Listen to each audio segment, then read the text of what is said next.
हम लोग श्रीमद् भागवतम के तीसरे स्कंद के 15वें अध्याय के 25वें श्लोक को पढ़ रहे हैं। देखिए, ये श्लोक बहुत ज़्यादा महत्वपूर्ण है। क्यों बहुत ज़्यादा महत्वपूर्ण है? क्योंकि यहाँ पर स्वयं ब्रह्मा जी वर्णन कर रहे हैं कि कौन लोग वैकुंठ जाने के योग्य हैं। Theme is clear.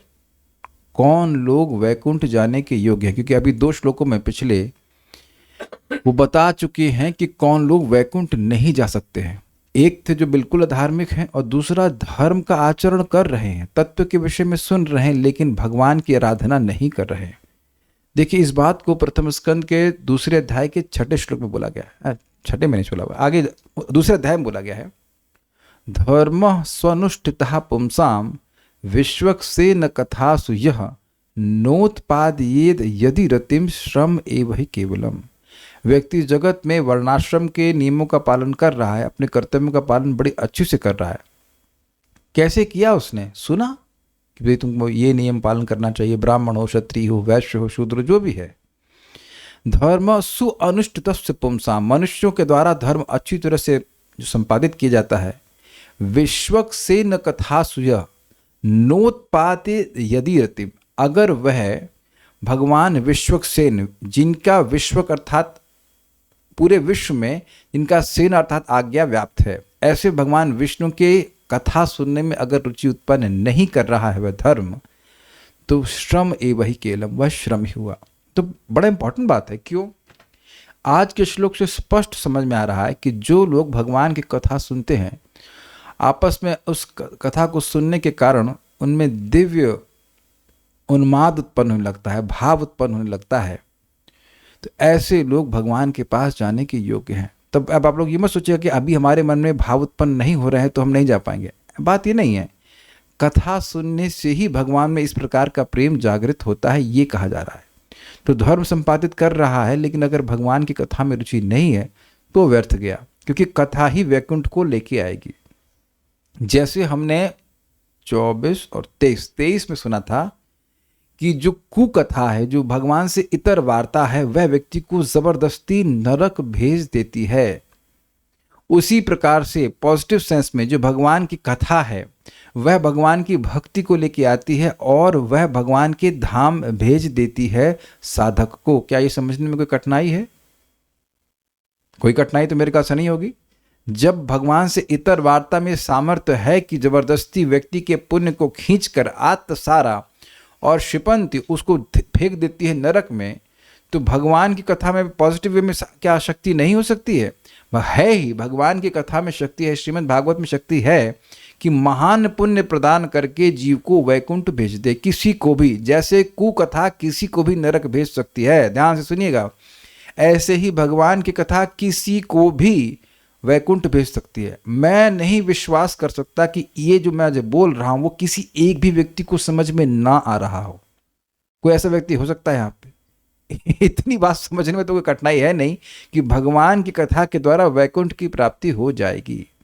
और आप कोई कहे कि हमें इस बात पे श्रद्धा कैसे हो, तो देखिए, श्रद्धा भी कथा ही कराएगी।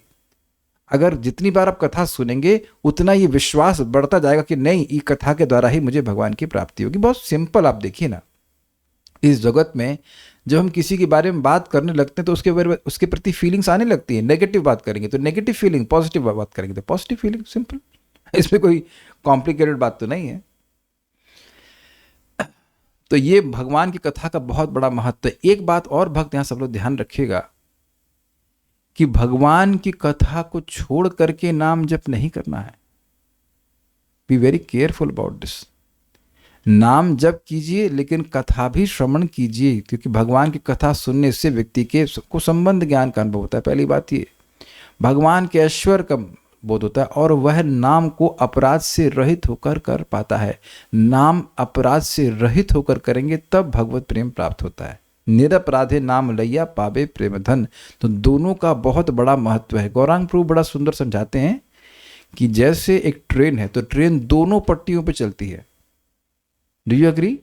ऐसा तो नहीं कि एक पट्टी पे आप चला रहे हैं, तो दोनों पट्टियों पे चलना, दोनों पट्टी होनी चाहिए। एक पट्टी बोलेंगे ना, पटरी, sorry, I am sorry.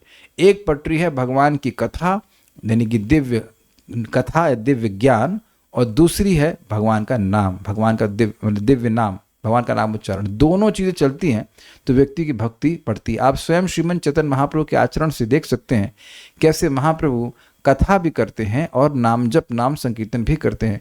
Never neglect any of these two things. Shrimad Bhagavatam का श्रवण और हरिनाम जप, ये दोनों हमारी भक्ति को बहुत ज़्यादा बढ़ाने वाले हैं। तो ये बात हम कुछ इंट्रोडक्शन में बोल रहे थे, अब इसको यहाँ पे हम बोलते हैं, मेरे पीछे बोलिए।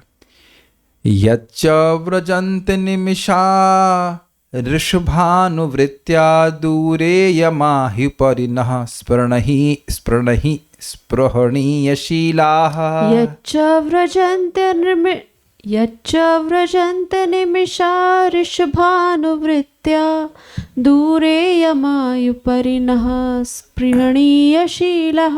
भर्तुर्मिथा सुयशसः कथनानुरागा वैक्लव्यबाष्पकलया पुलकीकृताङ्गाः। भर्तुर्मिथः सुयशः कथनानुरागा वैक्लव्यबाष्पकलया पुलकीकृताङ्गाः। यच्च व्रजन्ति निमिषां ऋषभानुवृत्त्या दूरे यमाहि उपरि नः स्पृहणीयशीलाः। यच्च व्रजन्ति निमिषां ऋषभानुवृत्त्या दूरे यमायुपरि नः स्पृहणीयशीलाः। भर्तुर्मिथः सुयशसः कथनानुरागा वैक्लव्यबाष्पकलया पुलकीकृताङ्गाः।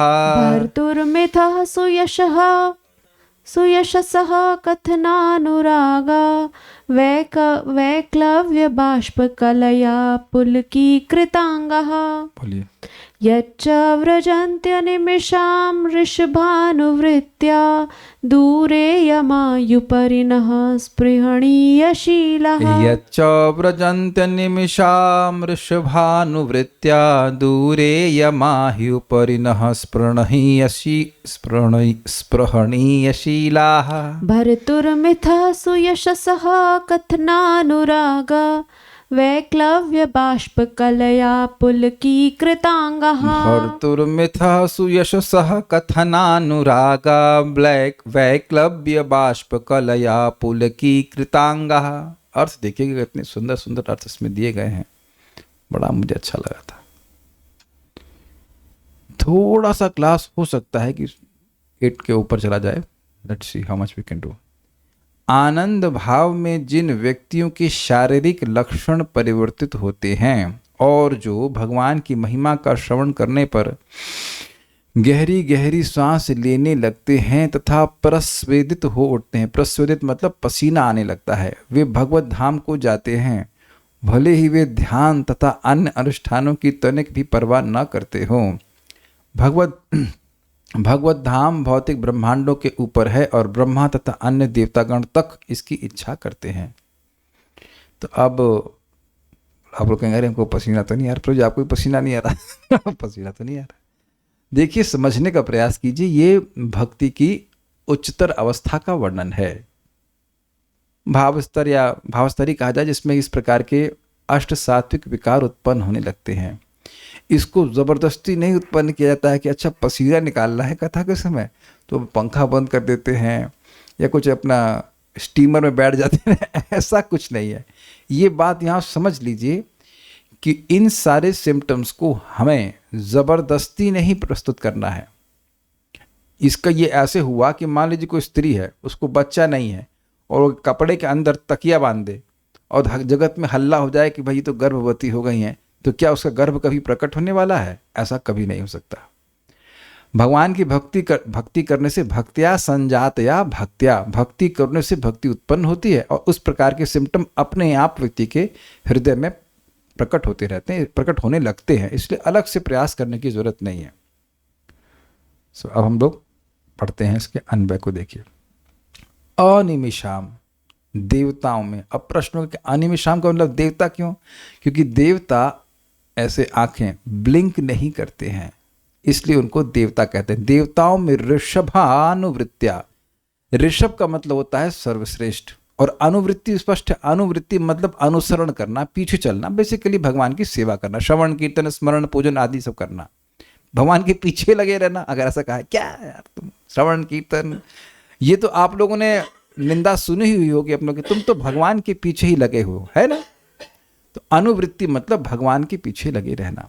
अनुवृत्ति शब्द आपने एक और जगह सुना होगा, सवेद धातु पदवीं परस्य दुरंत वीर्यस्य रथांग पाणे यो माया संततयानुवृत्त्या अनुवृत्त्या भजेत तद पाद सरोज गंधम।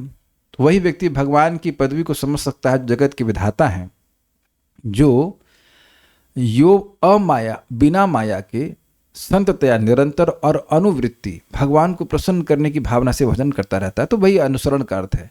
तो ऋषभ मतलब सर्वश्रेष्ठ श्री हरि, अर्थात जो सभी देवताओं में सर्वश्रेष्ठ हैं। आप लोग श्लोक रोज बोल रहे हैं ना, देवा नाम अच्युतो यथा, अर्थात अच्युत भगवान सारे देवताओं में सर्वश्रेष्ठ हैं। तो प्रश्न होगा कि भगवान देवता हैं क्या? उनको कई बार देव कहा गया है, यद्यपि वह प्रकृति के परे हैं, फिर भी उनके पास लोग प्रार्थना करने के लिए जाते हैं, तो उस अर्थ में देव हैं। तो जो लोग देवताओं में सर्वश्रेष्ठ श्री हरि के चरण चिन्हों का अनुसरण करके दूरे यमा ही मतलब निश्चय ही दूर यम को दूर कर देते हैं, तो दो अर्थ लिए गए, निश्चय ही यमराज को अथवा यम नियम आदि विधि विधानों को दूर करते हुए। ये हमको बहुत अच्छा लगा था, समझे आप इसको, यम को दूर कर देते हैं। अष्टांग योग में होता है ना, यम नियम ध्यान धारणा, तो उधर उसको दूर कर देते हैं, उसकी कोई उनको पालन करने की जरूरत नहीं है। या यमराज जी को दूर कर देते हैं। यमराज जी स्वयं ही अपने यमदूतों को बोल रहे हैं कि भाई देखो, भक्तों के पास बिल्कुल मत जाना, नहीं तो इस बार तो तुम बच के आ गए, अगली बार ये गलती करोगे तो तुम मारे जाओगे, तो हमारी कोई रिस्पॉन्सिबिलिटी नहीं है। स्वयं यमराज जी कहे हैं, ना वयम न वयः, ना तो वयम अर्थात ना तो मेरे, ना तो ब्रह्मा जी के अंतर्गत भक्त होते हैं, और ना ही वय अर्थात काल के अंतर्गत होते हैं। कुछ समझ में आ रहा है आपको? हमको बहुत अच्छा लगा था, ये कितना मजेदार है ना। आप कैसे इसको कैसे समझ सकते हैं, लेकिन आचार्य ने समझाया ऐसे स्पष्ट ना, दूरे यमा ही मतलब निश्चय, जिसमें कोई संदेह नहीं है कि भक्त यमराज के अंतर्गत नहीं होते हैं।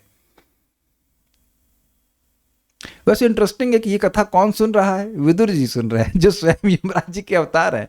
यमराज जी आपको हाउस प्रॉब्लम के लिए भले बुला लें, क्या हो भाई थोड़ा कीर्तन कर दो, लेकिन यमलोक का दर्शन भक्त नहीं कर सकते हैं। हमको ये लाइन बड़ी अच्छी लगी, दूरे यमः। अब जैसे अब मान लीजिए आप भक्त लोग साधना कर रहे हैं, मैं कहूँ कल से हम लोग प्राणायाम करेंगे सुबह सुबह 1.5 घंटा कौन उसको पालन करने वाला है? अरे यार देर में जप नहीं कर लेंगे? आप समझ गए ना। ये उच्चतर अवस्था छोड़ दीजिए, इधर साधना के स्तर पे भी भक्त समझता है कि ये 1.5 घंटा प्राणायाम करने से क्या आध्यात्मिक प्रगति होगी, नाम जप कर लेंगे, खत्म हो गई बात। ये कोई कहे कि भाई नियम पालन करो, तुमसे पाप हो गया, ये प्रायश्चित करो, तो भैया क्या हरे कृष्ण मंत्र का सामर्थ्य कम हो गया कि हम और कोई प्रायश्चित करें?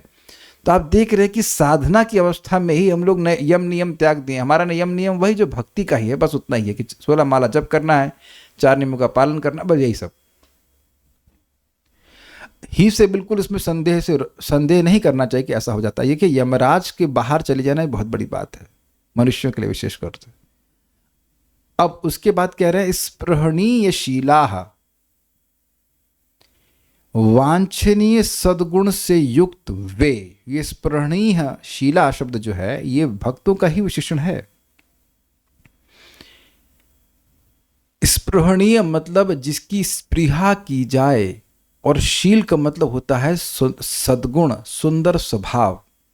तो ये जो भक्त हैं ये सुंदर स्वभाव से युक्त होते हैं, जैसे कि तितिक्षवा कारुणिका सुहृद सर्वदेही नाम, वह सहिष्णु होते हैं। तितिक्षवा कारुणिका करुणामय होते हैं, सुहृद सर्वदेही नाम सभी जीवों के अनपेक्ष हितकारी होते हैं। इस तरह के गुण भगवान भक्तों के बताते हैं।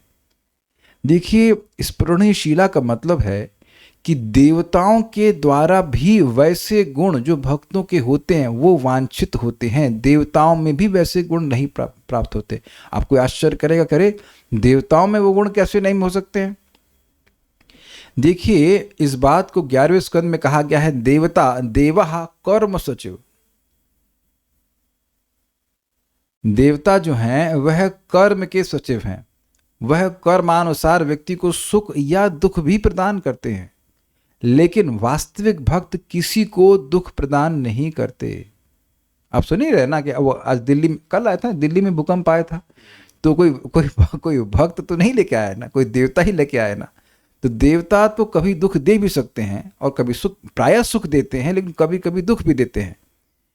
जैसे इंद्र देखिए, देवताओं के राजा हैं, लेकिन जो शुद्ध भक्त हैं, क्या जैसे मान लीजिए हरिदास ठाकुर जी हैं, वह क्या कभी किसी को दुख दिए हैं?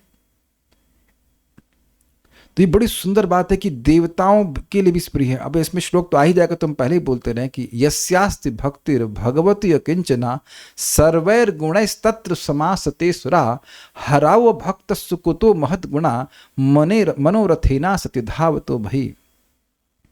इस श्लोक में प्रहलाद महाराज बोल रहे हैं कि जो जिसकी भगवान में अकिंचन भक्ति होती है, शुद्ध भक्ति होती है, उसके हृदय में सारे देवता अपने सारे गुणों के साथ विद्यमान होते हैं। तो आप कहेंगे नहीं नहीं, आपकी बात गलत होगी, अभी तो आप कह रहे हैं कि देवता भक्तों के गुणों की स्पृहा करते हैं। तो वहां पे चक्रवर्ती पाद कहते हैं कि देखिए, देवताओं के गुण तो देवताओं के भक्तों में भी आ जाते हैं, तो इसमें कौन सी विशेष बात हुई कि भगवान की भक्ति करने वाले में देवताओं के सद्गुण आ जाते हैं? इसका मतलब है कि भगवान और सभी देवता, भगवान अपने सारे सद्गुणों के साथ भक्त के हृदय में निवास करते, क्योंकि भगवान के सारे गुण देवताओं में नहीं है। कुछ समझ पा रहे हैं बात को? भगवान अपने सारे सद्गुणों के साथ भक्त, शुद्ध भक्त के हृदय में निवास करते हैं। तुम्हारे हृदय सदा गोविंद विश्राम, क्योंकि जिसका भगवान के प्रति प्रेम जागृत हो गया है, उसके हृदय से भगवान जाते ही नहीं है। प्रेम रशनया धृतांग्रि पद्म, प्रेम की रस्सी के द्वारा भगवान के चरण भक्त के हृदय में बांध लिए जाते हैं। तो निरंतर सद्गुण उत्पन्न प्रकाशित करते हैं, अर्थात विकट परिस्थिति में भी भक्त सद्गुण प्रकाशित करते हैं। फॉर एक एग्जाम्पल हम ले लेते हैं, हरिदास ठाकुर जी को 22 बाजारों में मारा जा रहा था, फिर भी वह अपने मारने वालों के प्रति द्वेष नहीं किए, है ना? ठीक है, तो यह गुण क्या देवताओं में है? अच्छा चलिए अब हम और जगह चलते हैं, आप लोग हिल जाएंगे सुनकर। जो भागवत जानते हैं वो सुनते हैं तो जानते हैं कि चित्रकेतु महाराज को मैंने ऐसा प्रतीत हुआ कि शिव जी के प्रति अपराध कर दिया था, तो दुर्गा जी सहन कर पाई? एक्चुअली शिव जी दुर्गा जी दोनों के प्रति था, तो दुर्गा जी सहन कर पाई? नहीं कर पाई, तुरंत वो उनको शाप दे दी। लेकिन क्या चित्रकेतु महाराज वापस शाप दिए उनको? नहीं दिए, हाथ जोड़कर स्वीकार कर लिए।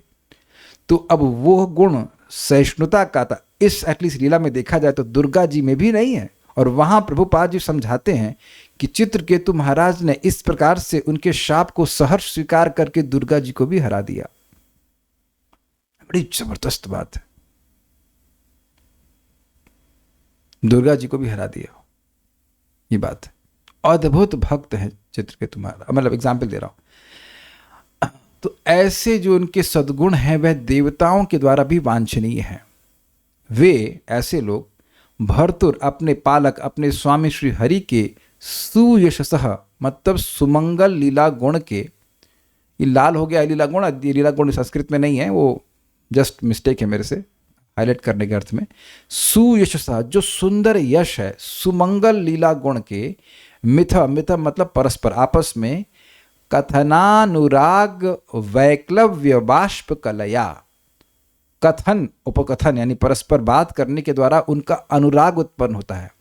मैं समझाऊंगा, अनुराग से वैक्लव्य और वाष्प कलया, इसका क्या मतलब है? देखिए, वैक्लव्य मतलब विकुलता, भगवान की कथा आपस में वर्णन से जो अनुराग उत्पन्न होता है उसके कारण भाव और आंखों में अश्रु से युक्त पुलकीकृत प्लस अंगाह, पुलकीकृत मतलब पुलक उठ हो जाता है उनका अंग, यानी रोमांचित शरीर जिनका है, वे नह उपरी व्रजंती, हमारे ऊपर, ब्रह्मा जी बोले हमारे ऊपर, ब्रह्मलोक से ऊपर यच जो वैकुंठ है वहां जाते हैं। इसको थोड़ा समझिए, ये अनुराग क्या चीज है? अनुराग का सिम्टम ये है निरंतर राग, अर्थात एक बार कथा सुन लेता है तो अलम बुद्धि नहीं होती है, एक बार नाम जप किया तो अलम बुद्धि नहीं होती, वो बार बार अलम मतलब पर्याप्त हो गया, बहुत हो गया, ऐसी बुद्धि नहीं होती है। निरंतर कथा फ्रेश लगे, निरंतर जप फ्रेश लगता है। ये समझ पा रहे हैं अनुराग का सिम्टम है ये। और इस प्रकार का प्रेम कैसे उत्पन्न होता है? आपके सामने लिखा हुआ है, आपस में भगवान के बारे में बातचीत करके। इसीलिए प्रभुपाद जी कहते हैं जैसे ही तुम्हें कृष्ण के बारे में सुनने का मौका मिले तुम्हें सुनना चाहिए, क्योंकि बहुत बड़ी उपलब्धि प्राप्त होगी। क्या उपलब्धि है? कथनानुरागा, परस्पर कथन करने से भगवान के चरणों में अनुराग प्राप्त होता है। आपके सामने भागवत प्रमाण है। उससे वैक्लव्य का अनुवाद प्रभुपाद जी ने कैसे रखा है देखिएगा। भाव उत्पन्न होता है, भाव भक्ति प्राप्त होती है, आनंद प्राप्त होता है। और बाष्प कलया तो बिल्कुल स्पष्ट है, आंखों में अश्रु हो जाते हैं। तो इस प्रकार से उनका शरीर रोमांचित हो जाता है। ऐसे लोग वैकुंठ जाते हैं।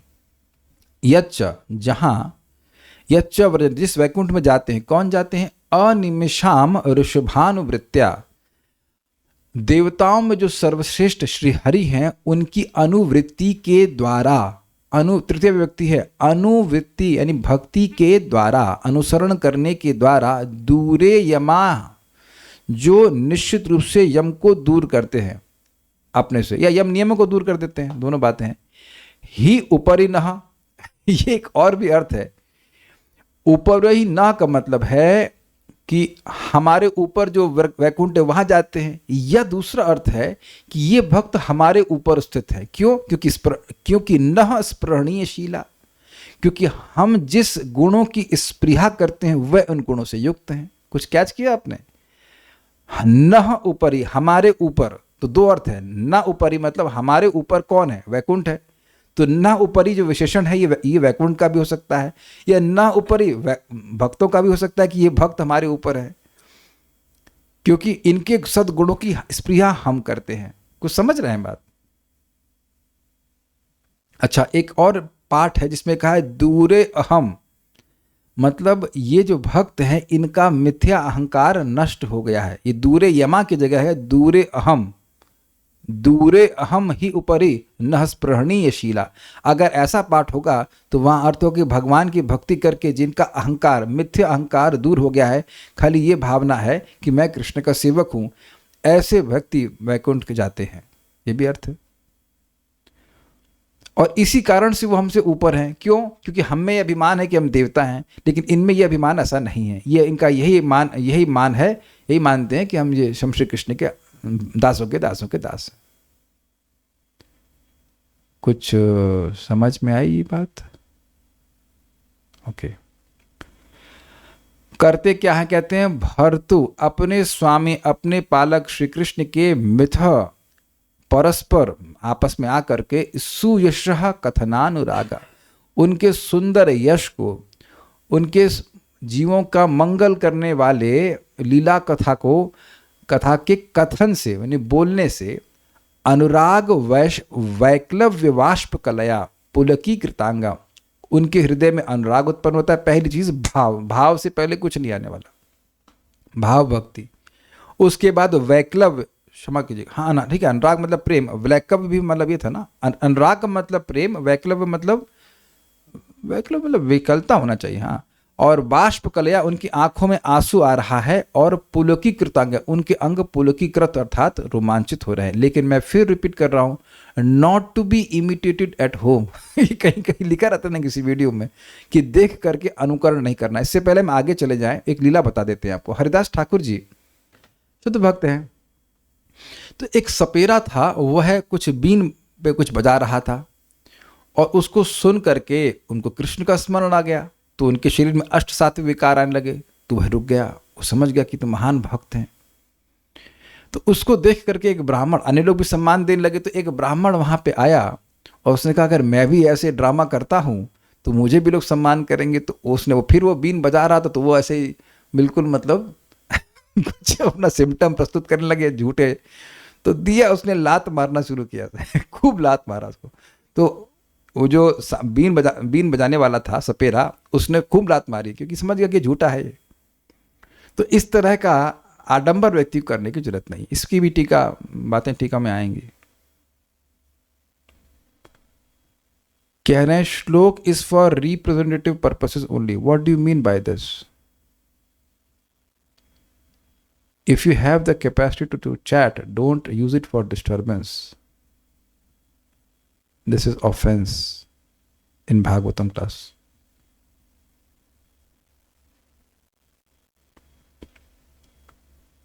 श्रीधरी, जो वैकुंठ हमारे ऊपर स्थित हैं वे कौन है जो वहां गमन करते हैं?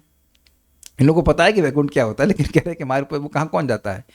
यदि यह प्रश्न हो तो इस पर ब्रह्मा जी यह श्लोक कहते हैं. जो अनिमिष अर्थात देवताओं में ऋषभ अर्थात श्रेष्ठ भगवान हरि की अनुवृत्तियां अर्थात सेवा में लगे रहते हैं, उनके लिए दूरे यमः अर्थात यमराज भी दूर हो जाते हैं. या यह अर्थ लिया जाए कि जिनका यम नियम से कोई संबंध नहीं रहता. तो क्यों संबंध नहीं रहता है? क्योंकि भगवान की भक्ति करके वो पर्याप्त हैं. वो जो भगवान का भक्ति की महिमा सुन लिए हैं वह और भक्ति करके भी वो संतुष्ट में, और कुछ यम नियम करने की जरूरत नहीं है. दूरे अहम एक अन्य पाठ के अनुसार यहां अर्थ यह है कि जिनका अहंकार दूर हो चुका है, मतलब मिथ्या अहंकार, जिनका शील अर्थात सुंदर स्वभाव स्पृहणीय अर्थात करुणादि वांछनीय गुणों से युक्त है. एक विचार कीजिए कि इंद्र के पास अगर वाकई करुणा होती, टॉलरेंस होती, तो क्या ऐसा करते कि एक बार यज्ञ नहीं अर्पित किया गया तो पूरे गांव को ही, पूरे ब्रज को ही जान मारने के लिए उपस्थित हैं. वही भगवान श्री कृष्ण जो उनकी मां अदिति के कुंडल वापस लेके गए, नरकासुर को मारा, उन्हीं भगवान को उनकी वस्तु है, वो क्या है, पारिजात, वो भगवान अपनी ही वस्तु लेके जा रहे हैं ना. तब तुम झगड़ा कर रहे हो उनसे, पूरी ताकत से झगड़ा कर रहे हो. इज इट, ये कोई तरीका है? कितना अमेजिंग है. हमको तो समझ नहीं आता कि देवता को कुछ समझ में नहीं आ रहा है क्या. अब प्रश्न है वेदवादिनी का कि देवताओं को श्रेष्ठ भक्त कहां बोला जाता है, कहां कहा जा रहा है, कहां कहा गया, बताइए. आपने कहीं सुना है? श्रेष्ठ योनि जरूर है लेकिन श्रेष्ठ भक्त नहीं कहा जा रहा है. अभी तक आप यही तो सुन रहे हो कि ये लोग मनुष्य जन्म प्राप्त करके भजन करके वैकुंठ जाने की इच्छा करते हैं. इंटरेस्टिंग है. ये आप चैतन्य चरितामृत में देखेंगे, जब चैतन्य महाप्रभु की लीला हो रही थी तो कई देवता इस लीला में आने के लिए मनुष्य रूप धर करके आ रहे थे कि हमको भी मौका मिल जाए, हमको भी मौका मिल जाए, इत्यादि इत्यादि. ठीक है. और वे भक्त जो अपने प्रभु की कीर्ति और गुणों का आपस में वर्णन करते समय प्रेम और अनुराग में इतने तल्लीन हो जाते हैं कि उनके शरीर में पुलक यानी रोमांच उत्पन्न हो जाता है और नेत्रों से अश्रु प्रवाहित होते हैं. बिल्कुल स्पष्ट है. या फिर नह ऊपरी का विशेषण उन व्यक्तियों के लिए है जो इस अवस्था तक पहुंच चुके हैं. वे हमसे भी श्रेष्ठ हैं क्योंकि वे अहंकार रहित हैं और परम पद की ओर अग्रसर हैं. कुछ समझे बात? नह मतलब हमसे और ऊपरी मतलब ऊपर. तो हमसे ऊपर का एक अर्थ यह है कि हमसे ऊपर जो वैकुंठ है वहां जो जाते हैं, या नह ऊपरी विशेषण उन भक्तों का है जो वैकुंठ जाने के योग्य हैं. ये अर्थ हुआ कि वे हमसे ऊपर क्यों हैं, क्योंकि उनका मिथ्या अहंकार समाप्त हो गया है, भगवान का प्रेम जागृत हो गया. हम में ऐसा नहीं है. सारा दर्शनी. इसके बाद जो लोग वैकुंठ लोक में जाने के अधिकारी हैं उनके बारे में कहा गया है इस श्लोक के द्वारा. अनिमिषाम अर्थात जिनकी पलकें नहीं झपकती अर्थात देवताओं के ऋषभ अर्थात प्रमुख श्री हरि, उनकी अनुवृत्ति अर्थात अनुसरण करने के कारण अर्थात श्रवण कीर्तन आदि भक्ति मार्ग का पालन करने के कारण. मतलब देखिए, एक वास्तविक भक्त एक सेकंड के लिए भी भगवान की सेवा से अलग नहीं होता. जैसे मछली एक सेकंड के लिए भी पानी से अलग नहीं होती, और हम लोग एक सेकंड के लिए भी हवा से अलग नहीं होते हैं. किसी का कोई प्लान है सांस बंद करने का? कोई बोर हो रहा है सांस लेने से? कोई सोच रहा है कि अरे सुबह से यार सांस ले रहे हैं, कुछ नया काम करना चाहिए, सांस बंद करके देखते हैं 5 मिनट 10 मिनट आधा घंटा 1 घंटा. इसी बात को भगवान ने बताया है मच्चित्तः मदगत प्राण बोधयन्तः परस्परम, जो ब्रह्मा जी सुन रहे हुए भगवान गीता में बताए हैं. मच्चित्त भक्षुत भक्तों का चित्त मुझ में लगा रहता है, और मदगत प्राण, उनका प्राण ही मुझ में लगा है। जैसे मछली पानी के बिना नहीं रह सकती, वैसे भक्त भगवान की सेवा के बिना नहीं रह सकते हैं। ये बात बोल रहे हैं। यानी कभी श्रवण करेंगे, कभी कीर्तन करेंगे, कभी अर्चन होगा, कभी प्रणाम कर रहे हैं, कुछ भी किसी न परिचर्या हो रही, किसी न किसी रूप में भगवान की सेवा में लगे रहते हैं। ये अनुवृत्ति का अर्थ, मतलब पीछे ही लगे रहना, पीछे लगे रहना, ये बात। ऐसे भक्त दूरे यमाह, अर्थात यमराज भक्तों से दूर रहते हैं, इनको डिस्टर्ब नहीं करते हैं। स्पष्ट है। या फिर वे भक्त जिन्होंने यम नियम आदि योग अंगों को त्याग दिया, वे ही इनका आश्रय लेते हैं। मतलब जो भगवान का आश्रय वही ले सकता है जो ये सब यम आदि को त्याग दिया। वो यम नियम आसन ध्यान सब कर रहा है, वो भगवान की भक्ति कैसे करेगा? वो टाइम नहीं बर्बाद होगा, ये कहते हैं। कुछ चीज़ें कॉमन है, आगे और इंटरेस्टिंग बताएंगे। दूरे अहम, एक अन्य पाठ के अनुसार जिनका अहंकार नष्ट हो गया है, वे अर्थात अहंकार रहित भक्त वैकुंठ गमन के अधिकारी होते हैं। नह उपरी, वे हम देवताओं से भी श्रेष्ठ हैं, ये अर्थ है। क्योंकि स्पृहणीय शीला, उनके गुण वांछनीय है लेकिन हमारे लिए सहज उपलब्ध नहीं। एक छोटा सा एग्जाम्पल सोचिए कि देवकी के 6 बच्चों को कंस मारा, लेकिन जब वह दुर्गा जी को देखता है, वो जो बच्ची थी उसको देखता है, तो समझा अरे देवकी के गर्भ से माँ दुर्गा प्रकट हुई। वह दुर्गा जी का भक्त था, तो उसकी देवकी के प्रति बहुत आदर बुद्धि हो गई और वो क्षमा मांगने लगा। देखिए सब कर्म का प्रावधान है, मैं तो निमित्त मात्र हूँ और आप मुझे माफ़ कर दीजिए। और उसी क्षण देवकी और वसुदेव जी ने उसे माफ़ भी कर दिया। क्या कोई ऐसा जगत में कर सकता है? तो ये भक्तों का अद्भुत गुण है। अब एक भक्त पूछ रहे हैं वांछनीय, वांछा का मतलब क्या होता है? वांछा मतलब इच्छा, और वांछनीय मतलब जिसकी इच्छा की जाए, इच्छा करने योग्य। यस। आप में से कितने लोग जिंदगी में एक बार भी स्पृहा नहीं किए हैं कि हरिदास ठाकुर जी के जिनको तो बहुत नाम में रुचि थी, हमें भी थोड़ा वैसी मिल जाए, 10-20%, 1% मिल जाए। कौन ऐसा व्यक्ति कह सकता है जो श्रील रूप गोस्वामी जी के बारे में जानता हो और वो उसके जीवन में एक बार भी स्पृहा नहीं आया कि जो एक्सपीरियंस उनको हरिनाम का मिल रहा था उसका मतलब कभी एक क्षण के लिए भी मिल जाए? कह दीजिए कि यहाँ पे कोई एकदम अज्ञान में हो, अज्ञान के तिमिर में हो, रूप गोस्वामी जी को न जानता हो और हरिदास ठाकुर जी को न जानता हो, तो फिर अलग बात है। लेकिन मैं समझता हूँ कि हर दिन याद आता हो कब वो दिन आएगा कि इस प्रकार का रस हमको भी मिलेगा। तो ये स्पृहा होती है ना भक्तों की। आप भी भक्ति कर रहे हो, लेकिन वो ऐसे गुण तो अभी हमारे हृदय में नहीं आए हैं। तो ऐसे हैं जिनका स्वभाव करुणा आदि गुण अत्यंत श्रेष्ठ है, वे ही वैकुंठ जाने योग्य होते हैं। तो प्रश्न होगा उनका स्वभाव क्या है? इस संबंध में प्रमाण प्रस्तुत किया गया है।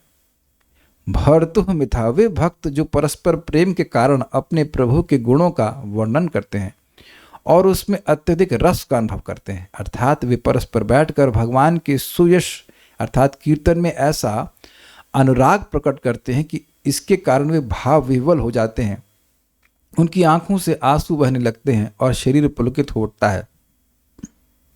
इसलिए उनका करुणा आदि गुण वांछनीय होता है। तो स्पष्ट समझ में आ गया। अब एक भक्त के मन में आ सकता है कि हमारे हृदय में तो ये सब चीज़ें नहीं हो रही हैं। देखिए शायद ही कोई भक्त ऐसा होगा, या पता नहीं होगा कि नहीं होगा, लेकिन देखिए कभी कभी पब्लिक में तो नहीं करना चाहिए, लेकिन मान लीजिए आप पढ़ रहे हैं कुछ या आप कोई कथा सुन रहे हैं, तो कभी ना कभी ज़रूर ऐसा हुआ होगा कि एकदम से भगवान के प्रति भाव आ जाता है कि भगवान मुझ पे भी दया कीजिए, मुझ पे भी दया कीजिए, मैं बहुत पतित हूँ, या जैसी भी भावना। ऐसा नहीं कि कभी नहीं आता है। और वह जो भाव आता है वह आप फोर्स नहीं करते हैं। ऐसा नहीं कि भाई अकेले में किसको दिखा रहे हैं आप, दिखाना भी नहीं चाहिए। भक्ति बढ़ने से अपने आप ही इस प्रकार का व्यक्ति के हृदय में आता है। इसको अलग से इमिटेशन नहीं करना चाहिए। हम नाम नहीं रख रहे, लेकिन एक भक्त को जानते हैं, बहुत अच्छे भक्त हैं, बहुत नाम जप करते हैं। मैंने देखा किस प्रकार से वो रूम बंद था, अकस्मात मैं उनके रूम में चला गया कुछ बात करने के लिए, and he was just crying tears. हम नाम नहीं बताएंगे, लेकिन इट्स जस्ट कोई नहीं देख, कोई उनको मतलब ही नहीं दुनिया से अपने मस्त रहते हैं। तो ही जस्ट क्राइंग टीयर्स। क्योंकि भक्ति करने से हृदय पिघल ही जाता है। इसकी व्याख्या भी मैं आगे मैं और करने वाला हूं, लेकिन अलग से नहीं करना चाहिए। अलग से मतलब उसका अभ्यास नहीं करना, अभ्यास भक्ति का करना है। भक्ति की ये तटस्थ लक्षण अर्थात फंक्शनिंग है कि व्यक्ति के हृदय में इस प्रकार के भाव को उत्पन्न कर ही देती है, अगर हम निरपराधिक रूप से करते रहते हैं भक्ति तो। अब एक बड़ी इंटरेस्टिंग बात बता रहे हैं भाई। बात यहां पे ये हो रही कि इस प्रकार के दिव्य गुणों से युक्त भक्त ही वैकुंठ की प्राप्ति कर सकते हैं। लेकिन अब आगे सुनिए, कुछ पुराणों में यह सुना जाता है कि कभी कभी असुरों में से भी कोई कोई वहां वैकुंठ अल्पकाल के लिए जाता है, लेकिन क्योंकि वहां की चिद विभूति यानी दिव्य आनंद का अनुभव उन्हें नहीं होता, इसलिए उनका वह गमन भी अगमन के समान ही होता है। समझे? जो उनको भगवान की इच्छा से कभी कभी आने भी दिया जाता है, लेकिन उनको वैकुंठ का वैकुंठीय अनुभव नहीं होता। उनको वैकुंठ का वैकुंठीय अनुभव नहीं होता, दिव्य असीमित आनंद के अनुभव नहीं होता। मैं एग्जाम्पल अभी दूंगा, पहले समझ लेते हैं। यह वैसा ही है जैसे किसी राजा के बहुमूल्य रत्नों से जड़ित महल में सुगंध युक्त वातावरण होने के बावजूद कभी कभी वहां बाघ या भालू प्रवेश करते हैं। वो अलाउ किया जाता है, लेकिन यह केवल वहां रहने वाले लोगों की जिज्ञासा को संतुष्ट करने के लिए राजा की आज्ञा से होता है। इसी प्रकार भगवान भी अपने नित्य अप्राकृत धाम में रहने वाले अपने निज जनों को आनंद देने के लिए कभी कभी प्राकृत सांसारिक जीवों को वहां बुलाते हैं। कभी भयंकर स्वभाव के असुरों को, कभी सात्विक भृगु को। अब बताइए भृगु जाकर किए क्या? आप सब जानते हैं भृगु जाकर भगवान विष्णु की छाती पे लात मार दिए। तो वहां जाते ही अगर उनको असीमित आनंद मिलता तो क्या वो ऐसा कर सकते थे? तो कुछ लोग कहते हैं वैकुंठ वहां वो उस वैकुंठ में गए जो इस भौतिक जगत में, चलो वह भी स्वीकार किया, लेकिन वहां भी तो ऐसे प्रवेश नहीं है ना, वहां भी ऐसे प्रवेश नहीं है। तो ये प्रवेश भगवान की इच्छा से हुआ ताकि आगे, ये तो भागवत का ही प्रमाण है ना कि भृगु गए छाती पे लात मार दिया। क्या वैकुंठ में लोग भगवान की छाती पे लात मार रहे हैं? तो यद्यपि वो सात्विक थे लेकिन फिर भी प्रवेश किया। या जैसे आप देखिए क्या नाम है उनका, दुर्वासा मुनि अम्बरीश महाराज का अपराध किए हैं, फिर भी वो वैकुंठ पहुंच गए और फिर वहां भी वो जल ही रहे थे, वहां भी दिक्कत हो रही थी उनको। तो वैकुंठ में कुंठा कैसे हो सकती है? भगवत इच्छा से वह उनको अलाउ किया गया था। ये वहां पे सिद्धांत स्थापित होता है कि कैसे भगवान के भक्त का अपराध करने वाला भगवान की कृपा को प्राप्त नहीं कर सकता है। ये बात हमेशा हमेशा के लिए स्थापित करने के लिए भगवान ऐसी व्यवस्था किए हैं। समझ पा रहे हैं बात? अच्छा, और कभी कभी त्रिगुणातीत यानी सांसारिक गुणों से परे सनकादि मुनियों को अपनी इच्छा से वैकुंठ में लाते हैं और शीघ्र ही उनकी योग्यता के अनुसार वहां से वापस भी भेज देते हैं। अभी आप सुनने वाले हैं, प्रसिद्ध है, जो भागवत थोड़ा भी सुने वो जानते हैं कि 4 कुमार वैकुंठ के 6 द्वार क्रॉस कर लिए और 7वें द्वार में जाकर बवाल कर दिए, जाकर के शाप दे दिए। तो 7वें दरवाजे से ही वापस कर दिया गया। अंदर वो ठीक है, भगवान का दर्शन किए, भगवान को अर्पित तुलसी की गंध उनकी नाक में गई, सब कुछ हुआ, तो भगवान की व्यवस्था से हुआ। ये आगे और अब लीलाएं आने वाली, बड़ा ड्रामेटिक होने वाला है। तो वो सारी चीजें आपको सुनने को प्राप्त होंगी कि कैसे ये हिरण्याक्ष बने, हिरण्यकशिपु ने। लेकिन भगवान ही ये आयोजन किए कि 4 कुमार 6 गेट क्रॉस कर लें, 7वें गेट पर आकर ये गड़बड़ सड़बड़ हो।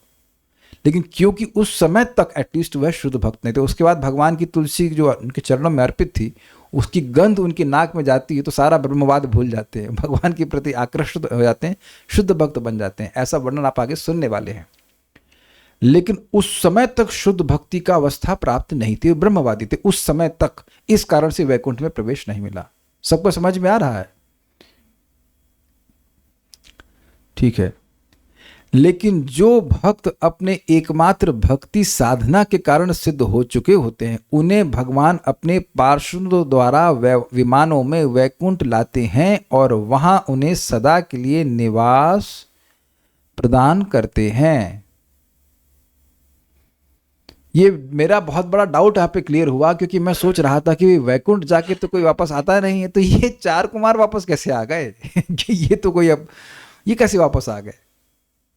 तो अब क्लियर हो रहा है कि वो भगवत इच्छा से वहां तक गए थे। उनकी योग्यता वैकुंठ जाने की उसलिए नहीं थी क्योंकि यद्यपि वह उनके हृदय में कोई भोग इच्छा नहीं थी, वह ब्रह्मवादी थे, लेकिन भगवान की भक्ति भी नहीं थी। तो भगवान की भक्ति प्राप्त हुई उनको जो वैकुंठ वहाँ पे गए, और उसके बाद अब जो कर रहे हो वे वहाँ भगवान के धाम की माधुरी यानी मधुरता और उनकी लीलाओं की मधुरता का आनंद लेते रहते हैं। ये बात ध्यान से विचार करने योग्य है। 7 गेट का मतलब समझा दीजिए। देखिए वैकुंठ में जाने जो वक्त जाएगा, आप जाओगे ना वैकुंठ, तो 7 गेट हैं। भगवान करे आप जाएं तो 7 गेट होते हैं उसमें, 1 2 3 4 5। अगर आप साउथ इंडिया में जाएंगे, एक टेम्पल क्या नाम बताइए, श्रीरंगनाथ। श्रीरंगनाथ में ऐसे 7 दीवारें हैं, मतलब सर्कल सर्कल सर्कल, और उसमें 7 गेट हैं, तो अंत में भगवान है, ऐसा करके है। तो 7वां गेट आखिरी गेट है, उसी पे जय विजय थे, वहां पे उन्हें श्राप दिया था। वो क्लियर हो जाएगा, आगे की बातें पढ़ेंगे। तो ऐसे 7 गेट होते हैं। प्रश्न मैं कर रहा हूँ, गोलोक में कितने गेट हैं, आई डोंट नो कितने गेट है नहीं, लेकिन वैकुंठ में स्टैंडर्ड बता रहा है कि 7 गेट है। ब्रह्मवादी थे तो भगवान से कैसे मिलना चाहते थे, नहीं समझे। अभी समझिए भी मत, क्योंकि आप आगे क्लास में नहीं आएंगे आप अभी इतना समझ लीजिए कि भगवान की, ये इतना समझ लीजिए कि भगवान की इच्छा से वहाँ पे गए। उनकी इच्छा थी भगवान को देखने के लिए, और अपने डैडी से सुने थे, ब्रह्मा जी उनको बताए थे कि भगवान विष्णु है, तो उनकी स्पृहा हुई देखने की। देखिए यही बात हमने आज सुबह गीता में सुना था कि जो ब्रह्मवादी है, अगर वह भक्तों की संगति करता है तब उसकी स्पृहा आती है भगवान को देखने की। तो ब्रह्मा जी से सुने थे, तो वो उसकी इच्छा होगी कि भाई भगवान देखें, भगवान को देखने चलते हैं, ऐसे करके। प्रभुपाद जी का तात्पर्य ईजी है, और मैं चाहूँगा कि हम आज पूरा कर लें। आप लोग अपने अपने शेड्यूल के हिसाब से कर लीजिएगा, हम प्रयास करेंगे कि इसको पूरा कर दें। हम कल के लिए इसको छोड़ना नहीं चाहते हैं, जैसे जैसे करना चाहे, वीडियो ऑफ करके सुनना चाहते हैं या ऑन करके सुनना चाहते हैं, कोई दिक्कत नहीं, लेकिन तात्पर्य पूरा पढ़ लेंगे, ईजी है तात्पर्य। यहाँ पर यह स्पष्ट कथन है कि भगवत धाम भौतिक ब्रह्मांडों के ऊपर है। जिस प्रकार इस पृथ्वी के ऊपर लाखों उच्चतर लोक हैं, उसी तरह आध्यात्मिक आकाश से संबंधित लाखों करोड़ों लोक हैं। ब्रह्मा जी यहाँ कहते हैं कि आध्यात्मिक जगत देवताओं के लोक के ऊपर है, मतलब उनके भी ऊपर। मनुष्य भगवत धाम में तभी प्रवेश कर सकता है जब उसमें वांछनीय गुण अत्यधिक विकसित हो। भक्त में सारे सद्गुण विकसित हो जाते हैं, अर्थात भक्ति करना चाहिए, और भक्ति करने से सद्गुण अपने आप उत्पन्न हो जाते हैं। श्रीमद् भागवत 5:18-12 में कहा गया है कि यस्यास्ति भक्तिर् भगवत्य किंचना सर्वैर्गुणस्तत्र समासते सुरा हराव भक्तस्य कुतो महद्गुणा मनोरथेना सति धावतो वही। जो कृष्ण भावना भावित होता है वह देवताओं के सभी सद्गुणों से समन्वित होता है। भौतिक जगत में देवताओं के सद्गुणों की अत्यधिक सराहना की जाती है। जिस तरह जैसा हमारा अनुभव है, भद्र पुरुष के गुणों की सराहना अज्ञानी व्यक्ति या निम्न जीवन में रहने वाले की तुलना में अधिक की जाती है। बिल्कुल स्पष्ट है। उच्चतर लोकों के देवताओं के गुण इस पृथ्वी के निवासियों के गुणों की अपेक्षा कहीं श्रेष्ठ हैं। यहाँ पर ब्रह्मा जी पुष्टि करते हैं कि केवल वही व्यक्ति भगवत धाम में प्रवेश कर सकते हैं जिन्होंने वांछनीय गुण विकसित कर लिए हैं। चैतन्य चरितामृत में भक्त के वांछनीय गुणों की संख्या 26 बतलाई गई है। पहले इसमें जाने से पहले एक बात आ ही गई होगी। कई बार भक्त लोग बोलते हैं कि क्या प्रभु जी हमें गुण सद्गुण उत्पन्न करने चाहिए। देखिए, सद्गुण उत्पन्न करना अभिधेय नहीं है, अभिधेय है भगवान की भक्ति। हर जीव में ये सद्गुण अपने आप विद्यमान है। इसकी तो कवरिंग हो गई है विद्या के द्वारा। तो जैसे व्यक्ति भक्ति करता रहेगा, नाम जप करता रहेगा, कथा सुनता रहेगा, जैसे जैसे वह शुद्ध होता जाएगा, ये सद्गुण अपने आप ही प्रकट होने लग जाएंगे। ऑब्वियसली कोई दुर्गुण है तो उसको अवॉइड भी करना चाहिए, लेकिन भक्ति करने से ही सद्गुण उत्पन्न होते हैं, ये बात बोली जा रही है। वे इस प्रकार हैं, वह अत्यंत दयालु होता है, वह किसी से झगड़ता नहीं। अब इसकी व्याख्या करने लग जाऊंगा तो बहुत विस्तार होगा, लेकिन थोड़ा थोड़ा बात बताऊंगा। दयालु क्यों है? क्योंकि देखिए, भक्ति करने से हृदय सॉफ्ट हो जाता है, इसलिए दयालु होता है। दया सहज रूप से उत्पन्न होती है। वह किसी से झगड़ता क्यों नहीं है? क्योंकि इंद्रिय तृप्ति नहीं चाहता। इंद्रिय तृप्ति जो चाहेगा वो झगड़ा करेगा ही। वह कृष्ण भावनामृत को जीवन का सर्वोच्च लक्ष्य स्वीकार करता है, स्पष्ट है। वह सबों पर संभाव रखता है, यानी कि सभी को भगवान के अंश के रूप में देखता है। उसके चरित्र में दोष नहीं निकाला जा सकता। भाई देखिए, इंद्रियां सीमित हो गई तो अब दोषपूर्ण कार्य क्या करोगे? Got it? वह उदार, मृदु मतलब सॉफ्ट तथा सदैव भीतर बाहर से स्वच्छ रहता है, स्नान आदि करके और मन में भी भगवान का स्मरण करके। वह इस जगत में किसी वस्तु पर अपना दावा नहीं करता, समझता है कि भगवान सभी के स्वामी, वस्तु के स्वामी हैं। वह सारे जीवों का उपकारी होता है, अर्थात सुहृद। वह शांत रहता है। शांत रहता का मतलब है कि सेटिस्फाइड रहता है। शांत रहता का मतलब ये नहीं कि कुछ बोलता ही नहीं है। और फिर तो भक्त भगवान की महिमा को जितना अधिक अनुभव करते उतना अधिक बोलना चाहते। और पूर्णतः कृष्ण के शरणागत होता है, अर्थात कृष्ण की सेवा में निरंतर लगा रहता है। ये मुख्य गुण है, इसको अंशी कहा जाता है। अगर ये गुण है कि कृष्णेक शरणम, कृष्ण की शरण में व्यक्ति है, तो बाकी सारे गुण अपने आप उत्पन्न होने लग जाएंगे। वह निष्काम होता है, स्पष्ट है। वह दीन विनीत सदैव स्थिर रहता है और उसने इंद्रियों के कार्यकलापों को जीत लिया होता है। कैसे जीतता है? भगवान की सेवा में लगाकर। वह शरीर के निर्वाह से अधिक भोजन क्यों नहीं करता है? नहीं करता मतलब क्यों नहीं करता है? क्योंकि शरीर चलाना है इसलिए ताकि भगवान की भक्ति करे। वह अन्य को आदर देता है, मान प्रदह, किंतु अपने आदर का भूखा नहीं रहता, यानी अमानी। वह अत्यंत गंभीर, अत्यंत दयालु तथा सौहार्दपूर्ण होता है। वह कवित्वमय, मतलब देखिए, कवि का मतलब केवल यही नहीं होता है कि कोई पोयम बना रहा है। कवि का मतलब विद्वान। अब विद्वान क्यों हो जाता है? क्योंकि भगवान अंदर से ज्ञान प्रकाशित करते हैं। वह सारे कार्यों में दक्ष होता है, मतलब कैसे कार्य ठीक से किए जाने चाहिए। और व्यर्थ चर्चा के समय मौन रहता है। व्यर्थ चर्चा के समय मौन रहता है मतलब फालतू बात नहीं करता। इस तरह श्रीमद् भागवतम में ये तो हो गया चैतन्य चरितामृत से। अब बोले इसी तरह श्रीमद् भागवत 3:25-21 में संत पुरुष के गुणों का उल्लेख हुआ है और इस स्वयं भगवान कपिल देव कहे हैं। तितिक्षवः कारुणिकः सुहृद सर्वदेहिनां अजात शत्रवः शांत साधवः साधुभूषणः। तितिक्षवा वह टॉलरेंट होते हैं, कारुणिका करुणा से युक्त होते हैं, सुहृद सर्वदेही नाम सभी देहों के, सभी देहियों के मतलब सभी जीवों के अहेतुक उपकारी होते हैं। मतलब उपकार कर रहे हैं लेकिन उपकार की क्या कहेंगे उसको, प्रत्युपकार की अपेक्षा नहीं करते हैं। अजात शत्रुभाव मतलब उनका शत्रु जन्म ही नहीं लेता है, किसी को शत्रु नहीं मानते। और शांत मतलब इंद्रियां उनकी संयमित रहती हैं। ये सब साधुओं के भूषण हैं। इन भूषणों से भगवान अपने भक्तों को अलंकृत करते हैं। बड़ा सुंदर बात है कि जैसे एक माँ अपने बच्चे को खुद ही आभूषण देती है और फिर क्या कहती है, मेरा बच्चा कितना सुंदर लग रहा है। तो जो भगवान की भक्ति करते हैं, भगवान स्वयं ही उनको ऐसे सद्गुणों से संपन्न कर देते हैं और फिर कहते हैं देखो मेरा भक्त कितना अच्छा है। अब विस्तार तो बहुत हो जाएगा तो इसलिए हम नहीं कह रहे, लेकिन एक छोटा सा एग्जाम्पल आपको दूंगा कि चैतन्य महाप्रभु हर साल रथ यात्रा में एक गाते थे गाना, और वो गाना ऐसा था कि कोई लड़की अपने प्रेमी के लिए गा रही है। लोग समझ ना पाए ये क्यों है, यही वो रातें हैं, यही वो ये फिर वही वो नदी है, और जस्ट लोग समझ नहीं पा रहे जगन्नाथ जी के सामने ये लड़का लड़की वाला गाना क्यों गा रहे हैं।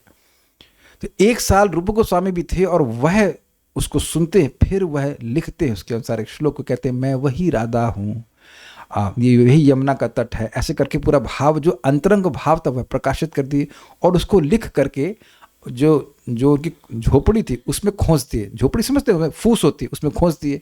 महाप्रभु आए पीछे से और रूप गोस्वामी स्नान करने चले गए समुद्र में, तो आए उसको पढ़े। जब रूप गोस्वामी वापस आए तो हल्का सा चपत मारे, कहे तुमको मेरा भाव कैसे मालूम चला। और फिर अन्य भक्तों को बुलाकर सिखाए, देखो देखो उसने कितनी सुंदर रचना करी है। तो फिर वहाँ पे जहाँ तक मैं स्मरण से बोला, रामानंद राय जी कहते हैं कि इन्हें कैसे, मतलब महाप्रभु कह रहे इसे कैसे मालूम चला, इसे कैसे मालूम चला। तो कहे आपने ही कृपा करी तभी तो मालूम चला, आपकी कृपा के बिना आपके हृदय के भाव को कौन समझ सकता है। तब महाप्रभु कहते हैं हाँ, इनकी नम्रता को देख करके मैंने इनके ऊपर, रूप गोस्वामी मीन्स इलाहाबाद में, इन पर कृपा करी थी। सारा जो सिद्धांत है भक्ति का वो उनके हृदय में प्रकाशित किया था। तो आप समझ गए कि भगवान भक्तों की भक्ति से प्रसन्न होकर सारे सद्गुण उनमें स्वयं प्रकट कर देते हैं। इसलिए घबराइएगा नहीं, जो भी दुर्गुण है वह भगवान की भक्ति के द्वारा सब भगवान स्वयं नष्ट कर देंगे उसको। कहा गया है कि भगवत धाम जाने का पात्र संत पुरुष अत्यंत सहिष्णु तथा समस्त जीवों पर अतीव दयालु होता है। वह पक्षपात नहीं करता, वह मनुष्यों तथा पशुओं दोनों के ही प्रति दयालु होता है। वह ऐसा मूर्ख नहीं होता कि मनुष्य नारायण या दरिद्र नारायण को खिलाने के लिए बकरा नारायण की हत्या करे। समझ रहे हैं? वह सारे जीवों के प्रति अत्यंत दयालु होता है, अतएव उसका कोई शत्रु नहीं होता। वह अत्यंत शांत रहता है। ये गुण उन पुरुषों के हैं जो भगवत धाम में प्रवेश करने के योग्य हैं, पुरुष मतलब स्त्री भी। ऐसा व्यक्ति धीरे धीरे मुक्त होकर भगवत धाम में प्रवेश करता है। तो ये बहुत बड़ा सूत्र मिल रहा है। ये ना कोई सोच ले कि हम कल ही अब सारे सद्गुण को उत्पन्न कर लेंगे। भक्ति करने से धीरे धीरे करके सारे गुण अपने आप प्रकट हो जाते हैं।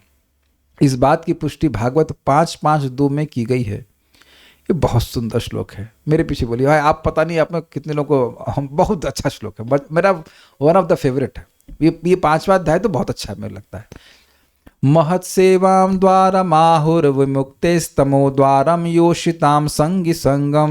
महत्सेवां द्वारमाहुर्विमुक्तेस्तमो द्वारम योषितां संगी संगम। महान्तस्ते समचित्तः प्रशान्ता विमन्यवः सुहृदः साधवो ये। महान्तस्ते समचित्तः प्रशान्ता विमन्यवः सुहृदः साधवो ये। कह रहे हैं बड़ा सुंदर। ऋषभदेव अपने बच्चों को बोल रहे हैं कि बेटा, महत सेवाम द्वारम आहुर विमुक्ते। महत की सेवा, भक्तों की सेवा को विमुक्ति का द्वार कहा जाता है। विमुक्ति मतलब विशेष मुक्ति, अर्थात वैकुंठीय मुक्ति का द्वार कहा जाता है। वैकुंठ का द्वार कौन है? महत सेवा। महत नहीं कह रहे हैं, महत सेवा। ध्यान दीजिएगा, महत सेवा को विमुक्ति का द्वार कहा जा रहा है। समझ रहे ना बात? सुनाई पड़ा कुछ? मजेदार श्लोक है। भक्त तो बहुत से लोगों से मिल रहे हैं, बहुत से भक्त मिलते हैं, लेकिन जिसने उस भक्त की सेवा करी है, उनको संतुष्ट किया है, तो उसकी मुक्ति का द्वार खुल गया। तब सबसे इंपॉर्टेंट बात है सेवा कैसे की जाती है। भगवान के बारे में कोई भक्त बोल रहे हैं तो उनसे भगवान के बारे में सुनना, सबसे इंपॉर्टेंट सेवा तो यही है। बाकी और भी भोजन देना, पानी देना, वो सब तो है ही, लेकिन ये सबसे इंपॉर्टेंट सेवा। ये समझ रहे हैं, भगवान के भक्तों की सेवा को द्वार कहा गया है वैकुंठ की। फिर कह रहे हैं तमो द्वारम योषिताम संगी संगम। जो स्त्रियों में, देखिए स्त्रियों को नहीं बोल रहे हैं, कह रहे हैं जो स्त्रियों में के संग में आसक्त हैं, वह तम का द्वार है। बिल्कुल सारे माताजी ध्यान से सुनिएगा इस श्लोक को। स्त्रियों को तम का द्वार नहीं कहा जा रहा है। अच्छा तो फिर सारे गृहस्थ जाएंगे, फिर सारे पांडवों को नरक जाना चाहिए? नहीं, भगवान स्वयं गृहस्थ आश्रम में हैं और अपने पुत्रों को वह उपदेश दे रहे हैं। तो बात गृहस्थी की नहीं है। आसक्त किसमें? योषित मतलब स्त्री। योषिताम संगी संगम, जो स्त्रियों के संग में आसक्त है वही बात करेगा, वो वही बात करेगा। स्त्रियों के संग में जो आसक्त, तो दिन रात उसका वही चिंतन, तो वह तम का द्वार है। उसका संग तम का द्वार है। एक्चुअली स्त्री संगी तो बहुत घूम रहे हैं, ऐसा नहीं कि उसकी वजह से सभी लोग अंधकार में चले जाएंगे। जो उनका संग कर रहा है। तो फिर प्रश्न हो कि महत कौन है? तो कह रहे महानतस्ते समचित्तः प्रशांत। जो महान भक्त हैं वे समचित्त रहते हैं। समचित्त मतलब सभी को भगवान का अंश के रूप में देखते हैं। प्रशांत है, उनकी इंद्रियां शांत रहती हैं, इसीलिए विमन्य व क्रोधित नहीं होते हैं। और सुहृद, वह सभी जीवों के सुहृद होते हैं। सुहृद समझ में आ रहा है आपको? समझ में आया सुहृद का मतलब क्या होता है? माइक भी बताइए, सुहृद क्या अर्थ होता है? सभी के प्रति दयालु। सुहृद सभी का उपकार करना, लेकिन प्रति उपकार की अपेक्षा नहीं करना, ऐसे साधु होते हैं। श्रीमद् भागवत में ही अब पॉइंट कह रहे हैं कि ये जो, तो ये बात तो हो गई। अब यहाँ पे प्रभुपाद समझा रहे हैं उस पॉइंट को जो बताया गया था कि भाई भगवान की बात सुन करके हृदय पिघल जाना, ये सब होना, ये जिसका होता है वो वैकुंठ जाता है। उस पर प्रभुपाद कह रहे हैं श्रीमद् भागवत में ही 2.3.24 में हम लोग पढ़ चुके हैं इसको। कह रहे हैं तद अश्मसारम हृदयम बतेदम यद गृह्यमाणैर हरिनाम ध्येयै न विक्रियेताथ यदा विकारो नेत्रे जलम गात्र रुहेषु हर्ष। यहाँ पे कहा जा रहा है कि कोई व्यक्ति का हृदय जो है वो एकदम स्टील की तरह कहा जाएगा अगर भगवान का नाम उच्चारण करने के बाद भी उसके हृदय में कोई विकार नहीं आता। मतलब अष्ट सात्विक विकार नहीं आते, आँखों से जल नहीं आता और उसके अंग पुलकित नहीं होते। अब ये तो निरुत्साहित करने वाला है, लेकिन देखिए इसके तात्पर्य को आप पढ़ लीजिएगा। प्रभुपाद जी समझाते हैं कि कोई शुद्ध भक्त है तो हो सकता है कि ये इन अष्ट सात्विक विकारों को प्रस्तुत न कर रहा हो, ये नहीं आ रहे हो। और कोई धोखेबाजी हो सकता है जो इस प्रकार के अष्ट सात्विक विकारों को प्रस्तुत कर रहा हो। तो हम समझेंगे कैसे कि किसका हृदय स्टील फ्रेम है? तो बहुत ध्यान से सुनिए। हृदय स्टील फ्रेम है, इसका मतलब ये है कि भगवान की भक्ति कर रहा है, लेकिन भगवान को जो सुख नहीं देने वाले कार्य हैं उसके प्रति वैराग्य नहीं हो रहा है। मतलब जप कर रहे हैं लेकिन बीड़ी पीना नहीं छूट रहा है। वो खाली कहने का जप है, वो अगर वाकई जप कर रहे होते तो वाकई उनकी बीड़ी छूट जाती। आप समझे बात? जो लोग क्रमशः शुद्ध होते जा रहे हैं उनके हृदय को स्टील फ्रेम नहीं कहा जा रहा है। आप ये देख ही रहे होंगे कि भक्ति करने के द्वारा भगवान को जो अप्रसन्न करने वाले कार्य हैं उनसे स्वाभाविक रूप से विरक्ति हो रही है। तो ये दिख रहा है कि हृदय पवित्र हो रहा है। क्लियर? इसमें तो कोई संदेह नहीं है। तो यहाँ ऐसे व्यक्ति को नहीं कहा जा रहा है। लेकिन जो व्यक्ति अब केवल ढोंग कर रहा है, उसको अपने हृदय को कुछ भी शुद्ध करने की कोई इंक्लिनेशन जागृत नहीं हो रही है और भक्ति का आडंबर कर रहा है, तो ऐसा व्यक्ति का हृदय स्टील फ्रेम कहा जा रहा है। ऐसा देखा जा रहा है कि हम तो आंखों से देख के आए कि महान भक्त की समाधि है, उसमें लोग सिगरेट पी रहे हैं और उसके बाद मैं सिगरेट नहीं, बीड़ी, सिगरेट महंगी आती, बीड़ी पी रहे हैं और वो कीर्तन कर रहे हैं। तो ये तुम्हारा क्या कीर्तन है? और एन ओपन पब्लिक ओपनली कर रहे हैं, बस कोई परिवर्तन नहीं आ रहा। या हरे कृष्णा कर रहे हो, गांजा पी रहे हैं। तो ये सब जो दिखा रहा है कि व्यक्ति के मन में भगवान के प्रति कोई फीलिंग नहीं है। You don't care about Krishna, that's a point. ये बात है। अन्यत्र कहा गया है कि यदि कोई व्यक्ति निरपराध भाव से भगवान नाम का कीर्तन करने के बाद क्रंदन या शारीरिक परिवर्तन प्रदर्शित नहीं करता, यानी नामापराध, तो समझना चाहिए कि वह कठोर हृदय है, जिससे उसका हृदय भगवान नाम का अर्थात हरे कृष्ण का उच्चारण करने के बाद भी नहीं बदलता। ये शारीरिक परिवर्तन भाव के कारण हो सकते हैं जब हम निरपराध भाव से भगवान नाम हरे कृष्णा कृष्ण कृष्ण हरे हरे, हरे राम राम राम हरे हरे का कीर्तन करते हैं।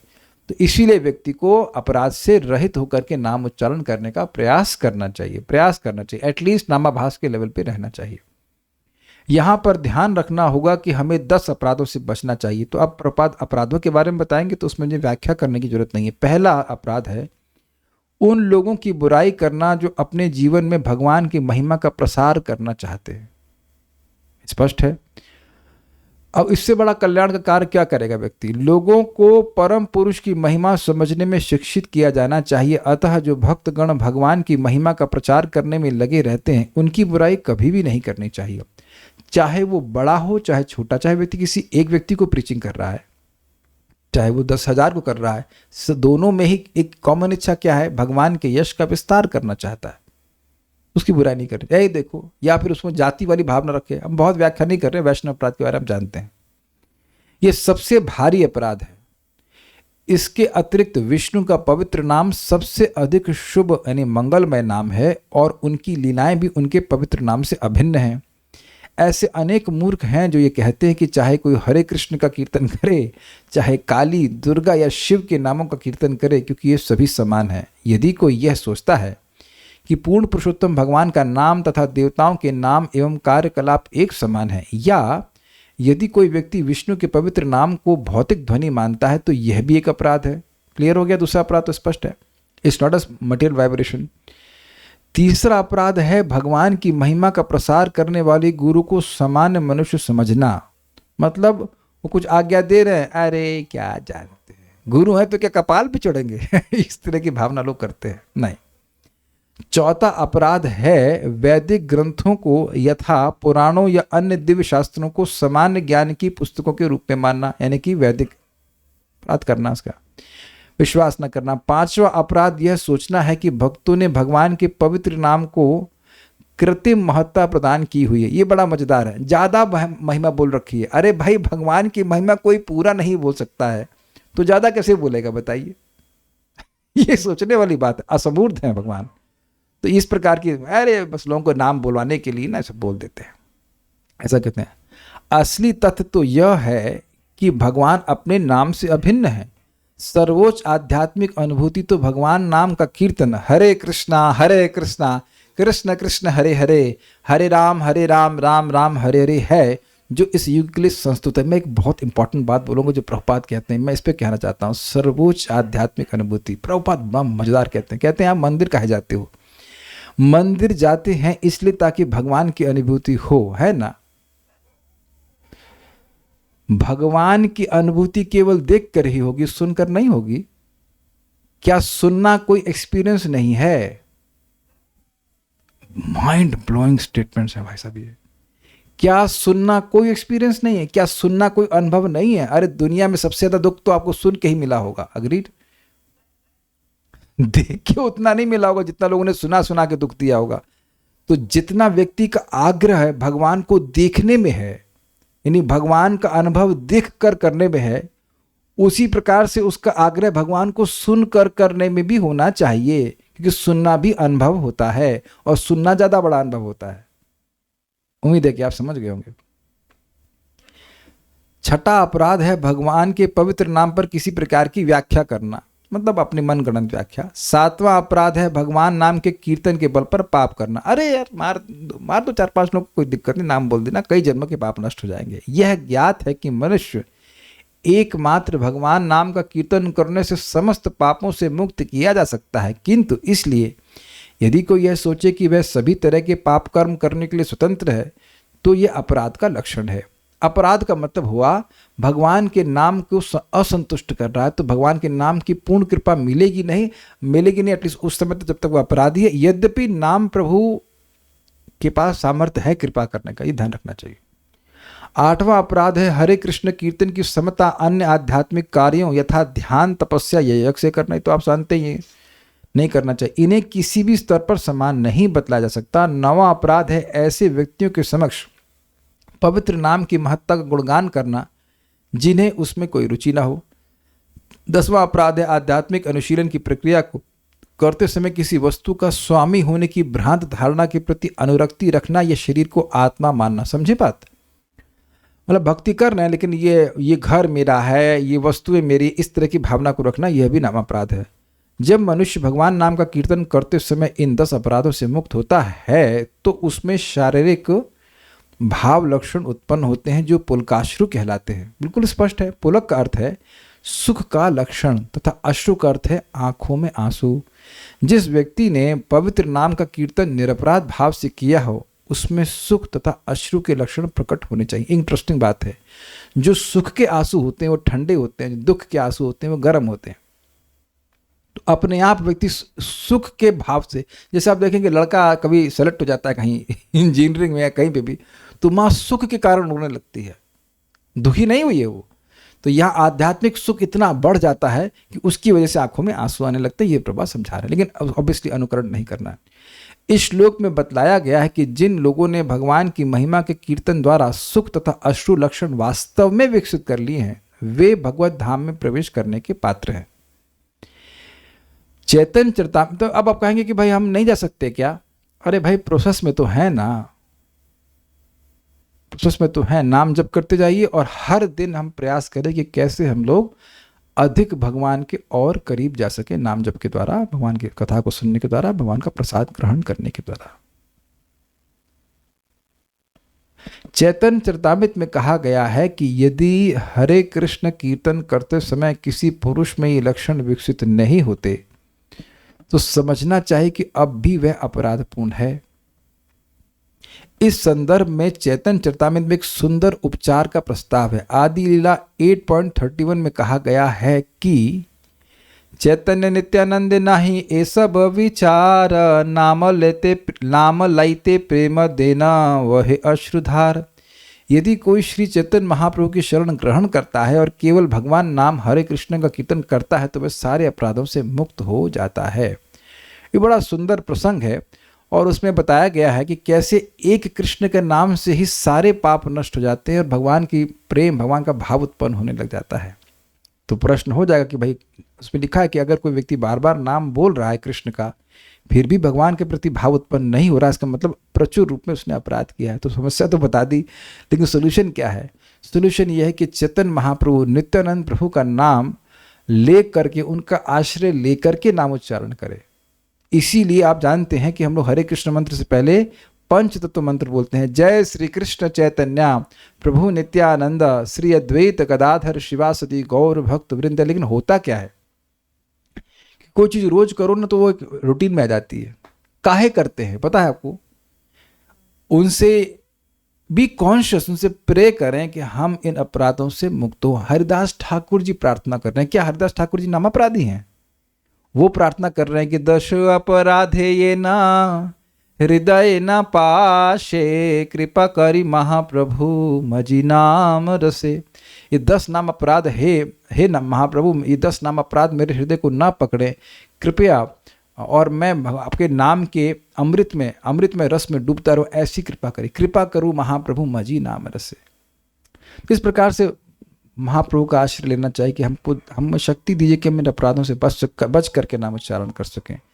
तो एक बात ध्यान देनी होगी कि यह वृत्ति नहीं होनी चाहिए कि हम अपराध करते रहेंगे और महाप्रभु का आश्रय लेते रहेंगे। अपराधों से बचने का प्रयास करें और महाप्रभु का पंचतत्व का आश्रय लें। ये तरीका प्रभु बता रहे, तो इस कारण से व्यक्ति की प्रगति होगी। कुछ प्रश्न किसी भक्त का है तो हम देखते हैं। एक भक्त कह रहे हैं कि प्रभु जी मंजिल बहुत दूर लगती है। ओके, तो उससे क्या गुण आया आपके पास? एक गुण आ गया नम्रता का, और यही शास्त्र का एक बहुत बड़ा लाभ है। जब हम शास्त्र सुनते हैं तो हमको वास्तविक स्टैंडर्ड मालूम चलता है और हमें दिखता है कि भाई हम दूर हैं, अभी मेहनत करने की जरूरत है। और नहीं शास्त्र सुनते तो लगता है कि भाई अब हमसे बड़ा कोई डिवोटी ही नहीं है। ऐसा नहीं कि केवल वो आपके साथ ही होता है, वो मेरे संग और सभी भक्तों के संग होता है। जब भक्तों के महान गुणों को सुनते हैं, भक्ति के बारे में सुनते हैं, भक्ति के वास्तविक स्टैंडर्ड के बारे में सुनते हैं, तब व्यक्ति को लगता है कि मुझे भी और मेहनत करनी है। और क्या कहते हैं, सो उम्मीद है कि आप लोग कुछ लोग अच्छा लगा होगा। अब देखिए, एज यूजुअल धनंजय प्रभु ने फालतू प्रश्न किया है। कह रहे हैं कि आप मेरे से गोलोक में मिलेंगे, आप श्योर हो गए कि अभी तुरंत गोलोक जा रहे हैं? पहले आप पहुंच जाइए, वहां से फोन कर देना। हमको तो पता नहीं जन्म का कुछ। हम देखो, जब भगवान भेजना चाहेंगे तब पहुंचेंगे। हम तो अब इसको पूरी तरह से भगवान पे छोड़ दिए हैं। As of now, I have so many things, I have so much work to do. Is it not? पता नहीं आप लोगों को लग रहा है कि सभी लोगों को लग रहा होगा अभी तो बहुत मेहनत करनी है। I waste so much of my time. कहाँ अवर्थ कालत्व हुआ हूँ, तो अभी तो बहुत टाइम लगना है। जो भी टाइम लगे, लेकिन I am not considering that कि मैं कब जाऊँगा। हमारी जिंदगी हमारे दिनों से युक्त है, तो हर दिन वैकुंठीय जीवन का आचरण करें, तब देखते हैं कि हम कहाँ जाएंगे। पहले हम इसको देखें।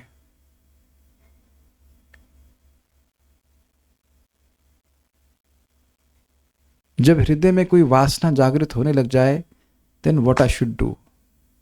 Krishna, it is not in my capacity to fight this, you need to protect me. यहां से शुरू करें। कृष्णे के शरणम, कृष्णे के शरण। I don't have any capacity to fight maya, you please protect me. ये प्रभुपाद जी, आप बड़ी अच्छी बात है। प्रभुपाद जी कहते थे कि मुझे माया कभी नहीं गिरा सकती है। तो प्रभुपाद मंदिर में भगवान के सामने बड़ी इंटेंसली प्रार्थना कर रहे थे। तो भक्त ने पूछा कि प्रभुपाद आप क्या प्रार्थना कर रहे थे? तो कह रहे थे मैं भगवान से प्रार्थना कर रहा था कि मुझे माया से बचाए।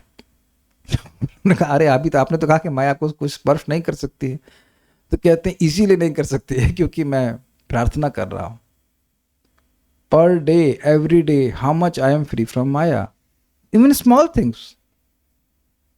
तो पहले कुछ योग्यता जागृत की जाए। प्रभुपाद फिर अच्छा बोलते हैं, first deserve and then desire. अब एक भक्त कह रहे हैं मुझे तो बहुत आसान लग रहा है। जी हाँ, बिल्कुल सही बात है। देखिए, आसान इस दृष्टि से है कि भक्ति के कार्य संपादित करने में कोई कठिनाई थोड़ी ना है। एक्चुअली आप विचार कीजिए, कुछ भी कठिनाई नहीं है। नाम सुबह आपको क्या करना है सो जाइए, थोड़ी देर में उठ जाइए, नाम जप कर लीजिए, प्रसाद खा लीजिए। Things are very simple. Actually अपने हृदय को सिंपल रखे तो सिंपल ही है, कोई कॉम्प्लिकेटेड तो है नहीं। अभी बताइए कि वैष्णव का अपराध करके मिलता क्या है? कुछ भी नहीं मिलता। तो ऐसी संगत में हम जाए ही क्यों जहां पे वैष्णव की निंदा चल रही हो, चाहे पॉजिटिव नेगेटिव हो के? जरूरत ही क्या है वहां जाने की? बात बताइए, what is the point of going there? तो प्रयास कर रहे व्यक्ति इस प्रकार से, तो बड़ी तीव्रता से प्रगति होगी। ठीक है, will stop now. Shrimad Bhagavatam की जय, श्रील प्रभुपाद की जय, निताय गौर प्रेमानंदे।